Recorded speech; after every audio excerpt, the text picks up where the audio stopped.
खानपुर के शेरपुर बेला गांव के सरकारी जंगलों में भयंकर आग से जुड़ी हुई है। प्रशासन स्थानीय लोगों की मदद से इस आग को बुझाने में कामयाब हो पाया। आग बुझाने के लिए दमकल विभाग की टीम को कड़ी मशक्कत करनी पड़ी। अब तक करीब 100 बीघा जंगल जलकर राख हो गया। आप तस्वीरें देख लीजिए। लक्सर के जंगल 100 बीघा से ज्यादा जंगल खाक जलकर कड़ी मशक्कत के बाद इस पर काबू पाया जा सका स्थानीय लोगों की मदद से। एक काम करो, ये पाइप उठा के यहाँ से डाल दो, फोड़कर पड़ जाएगा। उधर जाओ यार। चलो हटो इधर से बेटा। वहाँ पाइप। उधर वाराणसी में फर्नीचर की दुकान में आग लग गई। फूलपुर थाना क्षेत्र के पिंडरा बाजार का ये मामला है। फिलहाल शॉर्ट सर्किट इस आग की वजह बताई जा रही है। मौके पर फायर ब्रिगेड की गाड़ियां पहुंच चुकी हैं। स्थानीय लोगों की मदद से आग पर काबू पाया गया। और ये तस्वीरें आप इस वक्त की देख रहे हैं जब ये आग धधक रही थी। शॉर्ट सर्किट आग के लगने की वजह बताई जा रही है। कड़ी मशक्कत के बाद स्थानीय लोगों की मदद से फायर ब्रिगेड ने इस आग को बुझा लिया है।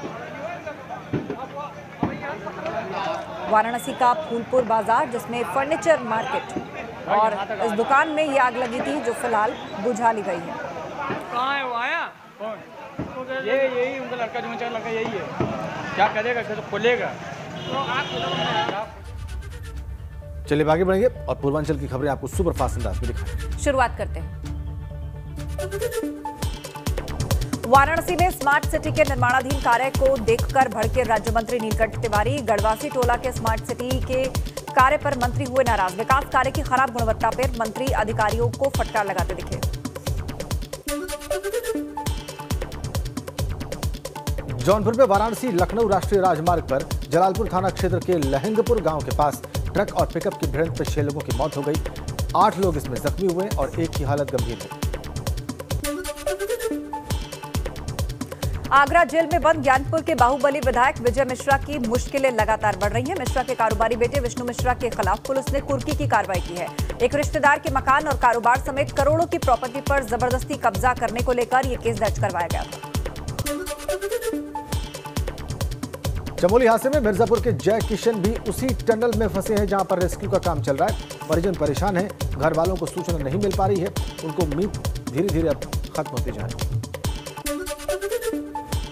गोरखपुर में मदन मोहन मालवीय प्रौद्योगिकी विश्वविद्यालय का 5वां दीक्षांत समारोह विद शोभा यात्रा शुरू हुआ। इस मौके पर 16 मेधावियों को कुलपति आनंदीबेन पटेल ने स्वर्ण पदक पहनाकर प्रशस्ति पत्र दिया। यूपी कौशल विकास मिशन के जरिए प्रदेश के युवाओं को आत्मनिर्भर बनाने के लिए प्रदेश की योगी सरकार ने पिछले सारे रिकॉर्ड्स को तोड़ दिया है। पिछली सरकार में जहां 4 साल में 3.5 लाख युवाओं को प्रशिक्षित किया गया था, वहीं योगी सरकार ने 7 लाख से ज्यादा युवाओं को प्रशिक्षित करके उनको स्वावलंबी बनाने का कीर्तिमान रचा है। राज्यपाल आनंदीबेन पटेल आज देवरिया का दौरा करेंगी। राज्यपाल पुलिस ग्राउंड में अलग अलग कार्यक्रम में हिस्सा भी लेंगी। सुरक्षा की सभी तैयारियां पूरी कर ली गई। महाराजगंज में नशीली दवा के कारोबारी के 2 पैडलर्स को घेराबंदी कर पुलिस ने गिरफ्तार किया है। मुख्य सरगना गोविंद पुत्र भोली जमुई कला मौके से भाग निकला। बस्ती में घाघरा नदी पर बनने वाले पीपा पुल बनने के आखिरी दौर में है। पुल बनने के बाद 3 जिलों की दूरी 70 किलोमीटर तक कम हो जाएगी। बलिया में सुहेलदेव भारतीय समाज पार्टी के राष्ट्रीय अध्यक्ष ओम प्रकाश राजभर ने बीजेपी पर निशाना साधा। उन्होंने कहा कि जब हम 9 लोग इकट्ठा हुए तो सबसे ज्यादा पीड़ा बीजेपी को हो रही।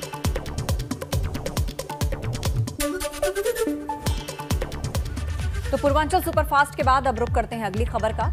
तो चलिए अब आपको बताते हैं कि आज उत्तर प्रदेश में दिन भर क्या खास रहने वाला है राज्य में। बिल्कुल, और उत्तर प्रदेश की खबरें आपको आस्था बताएंगे। लखनऊ में सीएम आज सुबह 10 बजे से 10:30 बजे के बीच उच्च स्तरीय समीक्षा बैठक करेंगे। इसमें कोविड वैक्सीनेशन, गेहूं की खरीद, अभ्युदय योजना समेत विभिन्न भागों की समीक्षा की जाएगी। इसके साथ ही 11 महीने के लंबे वक्त के बाद आज से प्रदेश में क्लास 6 से 8 तक के स्कूल फिर खुलेंगे। सभी क्लासेस हफ्ते में 2 दिन चलेंगी। एक दिन में 50% बच्चों को बुलाया जाएगा। सभी स्कूलों को कोविड प्रोटोकॉल का पालन करते हुए क्लासेस का संचालन करना है। हालांकि स्टूडेंट्स को बुलाने से पहले अभिभावकों का सहमति पत्र लेना अनिवार्य है। फिलहाल कक्षा 6 से 8 में ऑनलाइन और ऑफलाइन दोनों क्लासेस का विकल्प होगा। स्कूल बच्चों को आने के लिए दबाव नहीं बना सकेंगे। उधर प्रियंका गांधी सहारनपुर से करेंगी कांग्रेस के जय जवान जय किसान अभियान की शुरुआत। प्रियंका गांधी आज सहारनपुर में सिद्धपीठ शाकुंभरी देवी के दर्शन करेंगी। रायपुर खानकाह स्थित मजार हाजिरी देंगी। महापंचायत को भी वो संबोधित कर सकती हैं। संगठन को मजबूत करने के लिए प्रियंका अब लगातार पश्चिमी यूपी का दौरा करेंगी। सहारनपुर के चिलखाना जाएंगी। 2 बजे किसान महापंचायत में शिरकत करेंगी। दिल्ली से 9 बजे वो सहारनपुर के लिए निकलेगी। और ये बात आपको बताते हैं कि आज उत्तराखंड में क्या विशेष रहने वाला है। मुख्यमंत्री त्रिवेंद्र रावत को आज उनका उत्तरकाशी दौरा है। तहसील मोरी में विभिन्न विकास परियोजनाओं का वो लोकार्पण और शिलान्यास करेंगे। इसके अलावा डॉक्टर धन सिंह रावत माननीय मंत्री इसमें प्रभार भी उनके साथ मौजूद रहेंगे।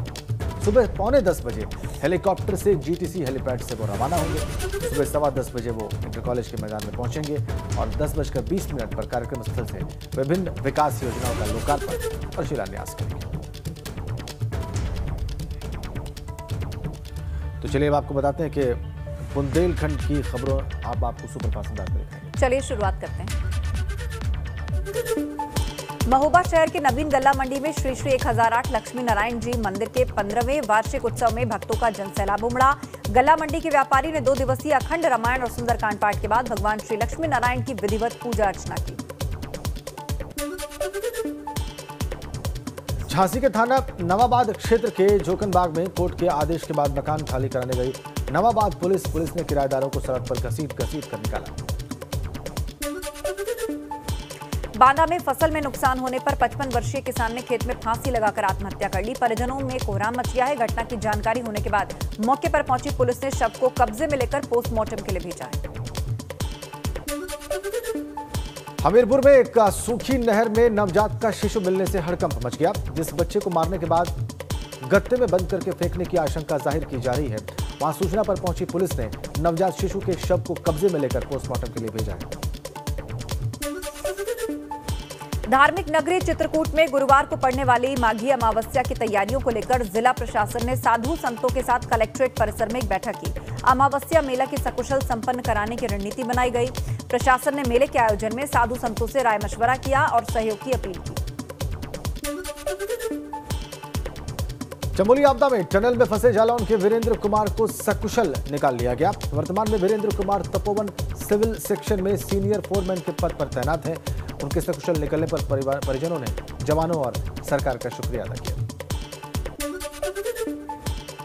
ललितपुर में चिटफंड कंपनियों का मकड़ जाल फैला हुआ है, जो भोले भाले लोगों को पैसा जमा कर हड़पने का काम कर रही है। पीड़ित लोगों ने एसपी से न्याय की गुहार लगाई।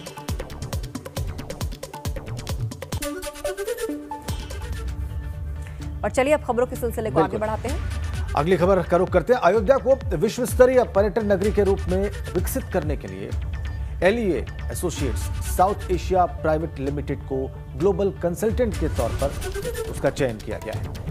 LEA associates south Asia private limited को अयोध्या के लिए ग्लोबल कंसल्टेंट चुना गया। आवास विकास परिषद सभागार में फाइनेंशियल बिड खुली। Quality and cost bid selection के आधार पर इसका चयन हुआ।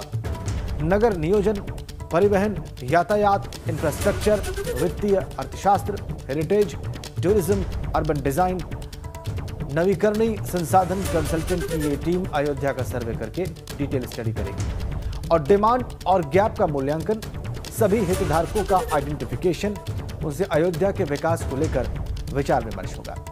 अयोध्या की vision planning, social planning, integrated infrastructure plan और नीति पर भी काम होगा।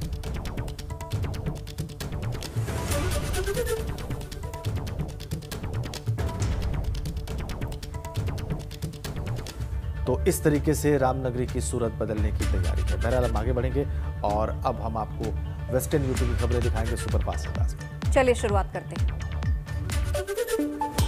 बागपत खेत से लौट रहे बुजुर्ग किसान को बदमाशों ने गोलियों से भूनकर मौत के घाट उतार दिया। दिन दहाड़े घटना को अंजाम देकर बेखौफ बदमाश फरार हो गए। बुजुर्ग को बदमाशों ने 5 गोलियां मारी हैं। नोएडा थाना फेज 3 पुलिस ने सेक्टर 63 में फर्जी कॉल सेंटर पर छापा मारा। जानकारी मिलने के बाद मंगलवार की सुबह भारी पुलिस फोर्स कॉल सेंटर में पहुंची, जहां कई लोगों को हिरासत में लिया गया। मौके से दस्तावेज और बड़ी संख्या में कंप्यूटर लैपटॉप बरामद किए गए। उत्तर प्रदेश सरकार के आदेश के बाद अब आज से कक्षा 6 से लेकर 12 तक के स्कूल खुलेंगे, लेकिन इससे पहले अभी तक कक्षा 9 से लेकर 12 तक के स्कूल खुल रहे थे। ऐसे में छोटे बच्चों की पढ़ाई पर भी बुरा असर पड़ रहा था, क्योंकि ऐसे बच्चे थे जो ऑनलाइन क्लासेस नहीं ले सकते थे क्योंकि उनके पास संसाधनों की कमी थी। उत्तराखंड में आई जल प्रलय से वहां तो तबाही का मंजर है ही, लेकिन मेरठ के कई परिवारों में भी कोहराम मचा हुआ था। मेरठ में भी 4 लोग जल प्रलय के बाद से लापता थे। आखिरकार 4 लोगों से उनके परिजनों का संपर्क हो गया है। उनके सकुशल होने की जानकारी मिलते ही परिजन खुशी से झूम उठे। कासगंज में खाकी को बंधक बनाकर पीटा गया। सिद्धपुरा थाना क्षेत्र के नगला धीमर गांव का ये मामला है। घटना की सूचना मिलते ही भारी मात्रा में थानों की फोर्स पहुंची। गांव में बनाई जा रही कच्ची शराब पर कार्रवाई करने पुलिस वाले गए थे। फिरोजाबाद के टुंडला थाना इलाके के कुतुबपुर नारखी गांव में पुलिस का अत्याचारी चेहरा दिखाई दिया। यहां पर एक हेड कांस्टेबल गिरिराज ने खाकी के रोब में पूर्व प्रधान के फार्म हाउस पर युवक को लात घूंसों से पीटा। एसपी सिटी मुकेश चंद्र मिश्रा सिपाही को निलंबित कर दिया गया। मथुरा के वृंदावन में यमुना किनारे कुंभ पूर्व वैष्णव बैठक का आयोजन किया जा रहा है, जो 16 फरवरी से 25 मार्च तक चलेगी और उसमें 14 फरवरी को सीएम योगी आदित्यनाथ का संभावित दौरा है।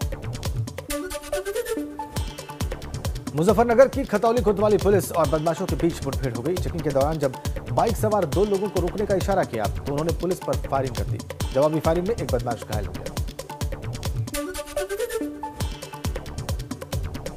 आज कांग्रेस महासचिव प्रियंका गांधी सहारनपुर पहुंचेंगे। 10 बजे देहरादून के जॉली ग्रांट एयरपोर्ट से सड़क मार्ग से होते हुए सहारनपुर के शिवालिक पर्वतों की तलहटी में स्थित सिद्धपीठ मां शाकुंभरी देवी के मंदिर पहुंचकर वो दर्शन करेंगी।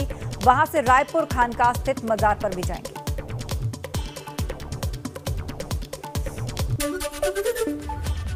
तो सुपरफास्ट के बाद अब रुख अगली अहम खबर। बिल्कुल, अगली खबर का रुख करते हैं। अटल भूजल योजना अब यूपी के सभी ब्लॉक्स में लागू होगी। सभी 826 ब्लॉक्स में फेज वाइज ये योजना लागू की जाएगी। आज कैबिनेट ने, क्षमा करें, कल कैबिनेट ने मुहर लगा दी इस पर। भूगर्भ जल संरक्षण के लिए है ये योजना।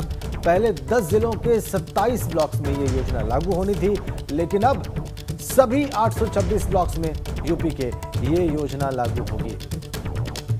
उत्तर प्रदेश की कैबिनेट ने इस बाबत कल निर्णय ले लिया है। बड़ी खबर, अटल भूजल योजना अब यूपी के सभी ब्लॉक्स में लागू होगी, सभी 826 ब्लॉक्स में।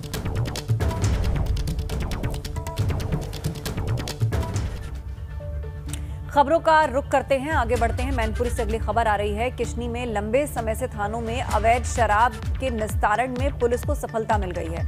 एसपी ने मुकदमों से संबंधित थानों के मालखानों में कई सालों से रखी अवैध शराब को नष्ट करने के आदेश दे दिए। मंगलवार को शराब निस्तारण के लिए बनी कमेटी के सदस्य एसडीएम राम शकल मौर्य, सीओ भोगांव अमर बहादुर थाने पहुंचे। थाने के कमरों में देसी विदेशी शराब रखी हुई थी। 2700 पेटी शराब को वाहन पर लोड कराकर राष्ट्रीय राजमार्ग पर बिजली घर के सामने नगर पंचायत के कूड़ा घर पे पहुंचाया गया।